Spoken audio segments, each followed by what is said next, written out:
ஹல்லேலூயா. கர்த்தருடைய பிள்ளைகளே எப்படி இருக்கிறீங்க? கர்த்தர் உங்களை ஆசீர்வதிப்பாருங்க. ஆண்டவருடைய நாமம் மகிமைப்படட்டும். உங்கள் வாழ்க்கையில் இதுவரைக்கும் ஆண்டவர் அழகாக நடத்திட்டு வந்திருக்கிறாரா? ஒரு நன்மையும் குறைவில்லாமல் எல்லா குறைவுகளை நிறைவாக்கி கர்த்தர் போஷித்து கர்த்தர் வழி நடத்தி இதுவரைக்கும் கர்த்தர் உங்களை ஆசீர்வதித்து நடத்தி கொண்டு வந்திருக்கிறார். இனியும் கர்த்தர் உங்களை நடத்துவார். தைரியமாக இருங்க. பெரிய காரியத்தை கர்த்தர் உங்கள் வாழ்க்கையில் செய்வார். ஒரு வசனத்தை நான் உங்களுக்கு வாசிக்கிறேன் பாருங்கள். கர்த்தருடைய சமூகத்தில் யோவான் 13ஆம் அதிகாரம் 8ஆம் வசனத்தை வாசிக்கிறேன். பேதுரு அவரை நோக்கி, நீர் ஒரு காலும் என் கால்களை கழுவக்கூடாது என்றான். இயேசு அவனுக்கு பிரதியுத்தரமாக, நான் உன்னை கழுவாவிட்டால் என்னிடத்தில் உனக்கு பங்கில்லை என்றார். நான் உன்னை கழுவாவிட்டால் என்னிடத்தில் உனக்கு பங்கில்லை. கர்த்தருடைய பிள்ளைகளை, இயேசு கிறிஸ்துவின் இரத்தம் சகல பாவங்களை நீக்கி நம்மை சுத்திகரிக்கும் என்று கர்த்தருடைய வசனம் சொல்லுகிறது.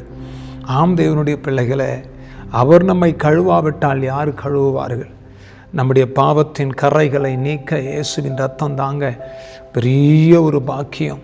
தேவனுடைய பிள்ளைகளே, அவர் நம்மை கழுவாவிட்டால் அவரிடத்தில் நமக்கு பங்கில்லை.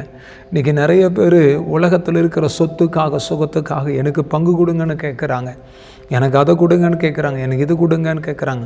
ஆனால் தம்பிகள் இதுக்காக பிரச்சனை, அக்கா தங்கச்சிகள் இதுக்காக பிரச்சனை, அப்பா அம்மா கிட்ட போய் வாக்குவாதம் நடக்குது, சொந்தக்காரங்கிட்ட சண்டை, சொத்து பிரச்சனை, எனக்கு இதில் பங்கு கொடு அதில் பங்கு கொடு, இத்தை பண்ணு அத்தை பண்ணுன்னு சொல்லிட்டு எல்லாம் சண்டை போடுறாங்க. ஆனால் எங்கள் ஆண்டவர் சொல்கிறாரு, நான் உன் பாவத்தை கழுவாவிட்டால், நான் உன் தலை முதல் கால் வரைக்கும் கழுவாவிட்டால் உனக்கு என்னிடத்தில் பங்கில்லை என்று ஆண்டவர் சொல்லுகிறார். இயேசு கிறிஸ்து சொல்கிறார், இந்த உலகத்தில் எங்கே நமக்கு பங்கு இருக்குதோ இல்லையங்க, ஆண்டவர்கிட்ட நமக்கு பங்கு வேணும். ஆண்டவரே, உங்கள் பங்கு எனக்கு தாங்க ஆண்டவரே, உம்மிடத்தில் எனக்கு பங்கு வேணும் ஆண்டவரேன்னு கேளுங்க. அதுதாங்க இப்போ ஒரு பெரிய ஆசீர்வாதம். கர்த்தரிடத்தில் உனக்கு பங்கு வேணும்னா உன்னை கர்த்தர் கழுவட்டும், உன்னை சுத்திகரிக்கட்டும், உன்னை பரிசுத்தமாக்கட்டும், உன் வாழ்க்கையில் அற்புத அடையாளங்களை கர்த்தர் செய்யட்டும். இப்போ நீங்கள் சொல்லுங்கள், என்னுடைய ஆவி ஆத்மா சரீரத்தை உங்களுடைய ரத்தத்தினால கழுவி உச்சம் தலை முதல் உள்ளம் கால் வரை ஆண்டவரே ஈசோப்பினால் என்னை கழுவி சுத்திகரிங்க ஆண்டவரே என்று சொல்லி கேளுங்க. கர்த்தர் உங்களை சுத்திகரிப்பார். அவருடைய சமூகத்தில், அவருடைய பாதத்தில், அவருடைய ஆசீர்வாதத்தில் உங்களுக்கு பங்கு கொடுத்து கர்த்தர் உங்களை ஆசீர்வதிப்பார். ஜெபிக்கட்டுமா? நல்ல தகப்பனே, இந்த நல்ல வேலைக்காக ஸ்தோத்திரம். இந்த மகனுக்கும் இந்த மகளுக்கும் ஆண்டவரே, எங்களுக்கும் உம்மிடத்தில் பங்கு வேணும் ஆண்டவரே.